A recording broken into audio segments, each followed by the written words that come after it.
दोस्तों, एक चुनाव होता है जब एक पार्टी दूसरी पार्टी से लड़ती है और एक चुनाव होता है जब जनता एक पार्टी से लड़ती है। यकीन जानिए, जब जनता चुनाव लड़ती है ना, तो फिर कोई भी चीज़ इंपॉर्टेंट नहीं रह जाती है। चुनाव अपने आप चलता रहता है, आगे बढ़ता रहता है और एक पार्टी चुनाव हार जाती है और दूसरी जीत जाती है। ऐसा हमने चुनाव देखा था 2014 में, याद है आपको? वो तमाम लोग जो आज मोदी जी के विरोध में बोलते हैं या मोदी जी को पसंद नहीं करते, मोदी जी की आलोचना करते हैं या आप मोदी जी के समर्थक नहीं हैं, उन लोगों ने भी मोदी को वोट दिया। ऐसे लोगों से भी मैं मिली हूँ दोस्तों, जिन्होंने कभी जीवन में बीजेपी को वोट नहीं दिया, लेकिन 2014 में दिया, क्योंकि एक लहर थी देश में, एक हवा थी सत्ता के खिलाफ, कांग्रेस के खिलाफ, और एक उम्मीद थी कि ये नेता आएगा, ये विष्णु का अवतार आएगा, ये हमारी ज़िंदगी को बदल सकता है, हमारे देश को बदल सकता है, हालात को बदल सकता है। उस चुनाव में जो कुछ भी नरेंद्र मोदी ने हासिल किया, वो उनका पर्सनल ऑरा कम, जनता के चुनाव लड़ने का हुनर ज्यादा था। दोस्तों, कुछ ऐसा ही हो रहा है इस बार हरियाणा के विधानसभा चुनाव में। यकीन जानिए, जितने भी जानकारों से अब तक मेरी बात हुई है, टोटल हर कोई जानकार, मैं यहाँ पर राजनीतिक दल के लोगों से नहीं कर रही हूँ, राजनीतिक दल के लोगों से तो गाये बगाए बात होती रहती है, ऑफ द रिकॉर्ड वो काफी चीजें बोलते रहते हैं, लेकिन असली नब्ज बताते हैं पत्रकार, वो पत्रकार जो अपने राज्य में रहकर उस राज्य की पत्रकारिता करते हैं। जितने भी हरियाणा के पत्रकारों की बातें मैंने सुनी है या उनको समझा है या उनसे बात की है, हर आदमी एक ही बात बोल रहा है, इस बार हरियाणा में कांग्रेस चुनाव नहीं लड़ रही है, इस बार हरियाणा में जनता चुनाव लड़ रही है बीजेपी के खिलाफ। इसीलिए माहौल टाइट है और इसीलिए इस माहौल को और गर्म करने के लिए मैदान में आ गई है प्रियंका गांधी।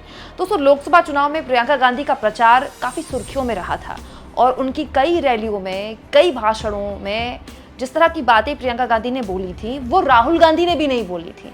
इसीलिए अब हरियाणा के मैदान में उतर गई हैं प्रियंका गांधी। आज राहुल गांधी के YouTube चैनल में राहुल गांधी की तरफ से ये वीडियो शेयर किया गया। अगर आपको इस वीडियो में क्या है तफसील से समझना है तो दोस्तों आप मेरा ये वीडियो देख सकते हैं, जो कि मैंने इसी वीडियो पर विश्लेषण करके बनाया है।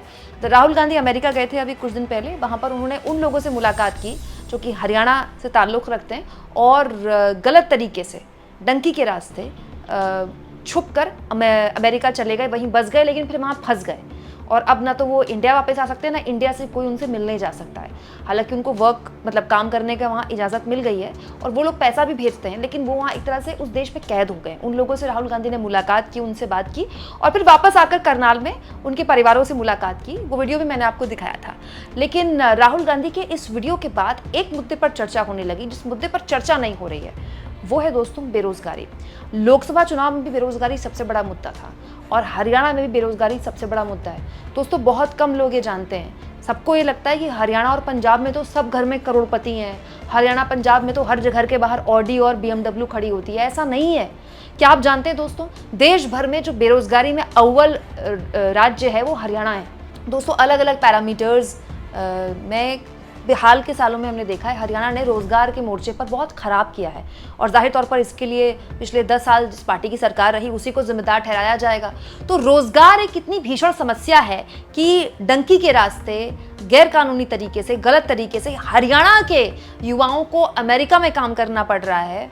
ये राहुल गांधी ने जब अपने वीडियो में दिखाया तो एक बार फिर से हरियाणा में रोजगार को लेकर चर्चा होने लगी, नौकरियों को लेकर चर्चा होने लगी, तो मैदान में आ गई प्रियंका गांधी। दोस्तों, राहुल गांधी के इस वीडियो के बाद प्रियंका गांधी ने ट्वीट करते हुए कहा, हरियाणा में भाजपा ने बेरोजगारी की ऐसी महामारी फैलाई है कि होनहार युवाओं का जीवन बर्बाद हो रहा है। प्रदेश में कुल 4.5 लाख सरकारी पद हैं, जिनमें से 1,80,000 पद खाली पड़े हैं। भाजपा ने हरियाणा के युवाओं से भविष्य की सारी उम्मीदें छीनकर उनके साथ घोर अन्याय किया है। कांग्रेस की सरकार बनते ही राज्य में 2 लाख पक्की भर्ती की जाएगी, साथ ही पलायन और परिवारों की बर्बादी रोकने के ठोस उपाय किए जाएंगे। हमारा संकल्प है, हम युवाओं में व्याप्त निराशा को दूर करके हरियाणा को तरक्की के रास्ते पर ले जाने का काम करेंगे। दोस्तों, ये जो पोस्ट है ये ऐसे मौके पर आया है प्रियंका गांधी का हरियाणा के मुद्दे को लेकर, जब लगातार कांग्रेस पार्टी से बीजेपी भी ये सवाल पूछ रही है, गोदी मीडिया के एंकर भी ये सवाल पूछ रहे हैं कि क्या बात हो गई, कांग्रेस का आलाकमान अब तक हरियाणा में प्रचार करने के लिए क्यों नहीं आया, क्यों राहुल गांधी ने अब तक प्रचार शुरू नहीं किया हरियाणा में। वो करनाल गए, परिवार वालों से उन्होंने मुलाकात की, वो वीडियो भी उन्होंने शेयर की। एक तरीके से कहें तो सोशल मीडिया में प्रचार का ही एक तरीका है, क्योंकि आजकल सोशल मीडिया इतना बड़ा हो गया है कि उसमें आपको बेसिकली केवल रैली एक जरिया नहीं है प्रचार करने का। अलग अलग स्तरों में अलग अलग तरह से आप प्रचार कर सकते हैं, बट स्टिल आई से रैली एक अच्छा तरीका है लोगों के बीच जुड़ने का, या रोड शो एक अच्छा तरीका है, क्योंकि उसमें आप या तो जनता के बीच होते हैं और बहुत सारे लोगों को एक साथ अपनी बात पहुंचा सकते हैं। तो हर कोई ये कह रहा था कि राहुल गांधी रैली क्यों नहीं कर रहे हैं और प्रियंका गांधी रैली क्यों नहीं कर रही हैं, कुमारी शैलजा को लेकर भी ये सवाल थे। तो अब ये जानकारी आई है दोस्तों कि कुमारी शैलजा को मनाने के बाद हो सकता है कि इसी हफ्ते से राहुल गांधी, प्रियंका गांधी और कुमारी शैलजा की रैलियां शुरू हो जाएं। और ये पहले भी होता रहा है। हरियाणा में कांग्रेस के अंदर जब गुटबाजी होती थी, हमेशा से ही गुटबाजी रही है, और उस गुटबाजी को पाटने के लिए बड़े नेता दिल्ली से आते हैं और उसके बाद वो सभी एक ही रैली में शामिल हो जाते हैं। वो लोग जो नाराज़ हैं एक दूसरे से, वो सब एक रैली में शामिल हो जाते हैं। बड़े नेता एक दूसरे का हाथ पकड़कर हवा में हाथ लहराते हैं और एक संदेश दिया जाता है कि देखिए सब कुछ ठीक है। गुटबाजी हर पार्टी में होती है दोस्तों, बीजेपी में भी गुटबाजी है, कांग्रेस में भी गुटबाजी है, लेकिन ये ट्वीट बताता है, प्रियंका गांधी का हरियाणा स्पेसिफिक ये ट्वीट बताता है कि हरियाणा को लेकर जो पार्टी आला कमान है उसने अब ये ठान लिया है कि अब हरियाणा में जो प्रचार का काम है वो शुरू करना है, तेजी से शुरू करना है। यहाँ मैं आपको एक और बात बताऊं दोस्तों, इस लोकसभा चुनाव में मैंने लगभग हर नेता की रैलियों को, उनके भाषणों को बहुत करीब से देखा। आप जानते हैं लोकसभा चुनाव के दौरान मोदी जी के 2-2, 3-3 रैलियां होती थी, तो मैं हर भाषण का विश्लेषण करती थी, क्योंकि नेता क्या कह रहा है इसी से तो पता चलेगा कि वो क्या देना चाहता है समाज को, देश को, उसका विजन क्या है, वो तो उसकी बातों से ही पता चलेगा ना। तो उसकी नीयत से पता चलेगा, और नीयत क्या बताती है, बातें बताती है। तो मोदी जी की लगभग हर रैली को मैंने कवर किया, उस पर वीडियोस भी आपने काफ़ी पसंद की। प्रियंका गांधी की रैलियां भी मैंने बहुत सुनी। प्रियंका गांधी की इस बार की लोकसभा चुनाव के दौरान जो उन्होंने प्रचार किया, उससे बीजेपी को बहुत नुकसान हुआ है दोस्तों, बीजेपी को ज़बरदस्त नुकसान हुआ है। अमेठी में अगर कांग्रेस जीती है तो वो किशोरी लाल शर्मा की वजह से नहीं जीती है, प्रियंका गांधी की वजह से जीती है। अमेठी में एक्चुअली में स्मृति ईरानी को प्रियंका गांधी ने हराया दोस्तों, क्योंकि स्मृति ईरानी खुद भी मान रही थी कि किशोरी लाल शर्मा थोड़ी चुनाव लड़ रहे हैं, प्रियंका गांधी के खिलाफ चुनाव लड़ रही हूं मैं। तो प्रियंका गांधी ने जिस तरह का प्रचार अमेठी और रायबरेली में किया, अपने भाई के लिए भी और किशोरी लाल शर्मा के लिए भी, वो वाकई में दिलचस्प था। वो कभी इमोशनल होकर अपने पुराने ट्रॉमाज लोगों के साथ शेयर कर रही थी कि कैसे उनके पिता की लाश टुकड़ों में घर लाई गई, उनकी माँ को उन्होंने कैसे रोते हुए देखा। फिर कभी वो अपने बचपन की यादें ताज़ा करती, तो कभी चुटेली अंदाज में, बिल्कुल वैसे ही अंदाज में जैसे मोदी जी अपने विपक्षियों का, अपने विरोधियों का मजाक उड़ाते हैं, बिल्कुल वैसे ही अंदाज में प्रियंका गांधी भी मोदी जी का मजाक उड़ा रही थी। मोदी जी का जो 2 में से 1 भैंस कांग्रेस छीन लेगी, उसका खूब मजाक उड़ाया प्रियंका गांधी ने। ठीक वैसे जैसे आप मोदी जी के नॉन बायोलॉजिकल वाले भाषण का राहुल गांधी मजाक उड़ाते हैं। लेकिन मैं मानती हूँ कि राहुल गांधी ऐसी बहुत सी चीज़ें हैं जो नहीं कर पाते हैं, वो प्रियंका गांधी कर देती हैं।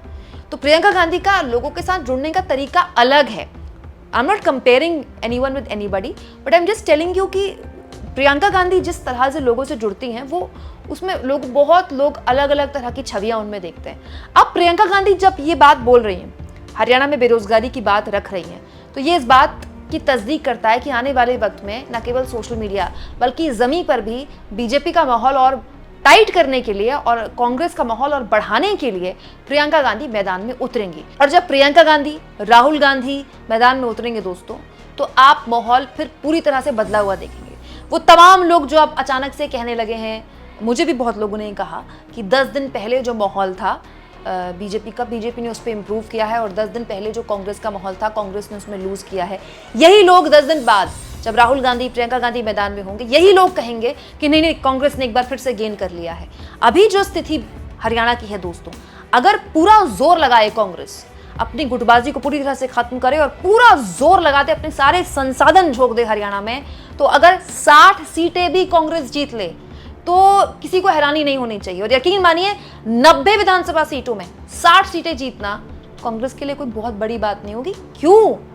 जैसा कि शुरुआत में मैंने कहा कि चुनाव जब जनता लड़ती है तो आप कुछ भी उम्मीद कर सकते हैं। और दोस्तों, जब नेहरू गांधी परिवार मैदान में आएगा तो नरेंद्र मोदी की रैलियां भी बढ़ेंगी। मोदी जी भी हरियाणा आएंगे। हरियाणा में हालांकि अभी तक उनकी एक ही रैली हुई है, लेकिन उनको हरियाणा में रैलियां करनी पड़ेंगी। और जब मोदी जी रैली आएंगे तो ठीक वैसा ही माहौल होगा जब लोकसभा चुनाव के दौरान माहौल बना था। और उस माहौल में बार बार प्रियंका गांधी और राहुल गांधी की जो एक जोड़ी है वो नरेंद्र मोदी पर कम से कम इस लोकसभा चुनाव में तो 21 बैठी हुई है। आपको क्या लगता है दोस्तों, लोकसभा चुनाव का माहौल क्या विधानसभा चुनाव में बना पाने में सफल रह पाएगी कांग्रेस? क्या लगता है आपको, क्या है जो पार्टी का आला कमान है, तमाम दिक्कतें भुलाकर एक साथ एक मंच पर सारे नेताओं को लाने का जो प्रयास है वो सफलतापूर्वक कर पाएगा, चुनाव से पहले एक संदेश दे पाएगा कि कांग्रेस न केवल एकजुट है बल्कि अपनी सारी जितनी भी उसकी स्ट्रेंथ है, पूरी ताकत के साथ चुनाव न केवल लड़ने बल्कि जीतने में भी सक्षम है। कमेंट बॉक्स में जरूर लिखें और जितना हो सके दोस्तों चैनल को शेयर करें, सब्सक्राइब करें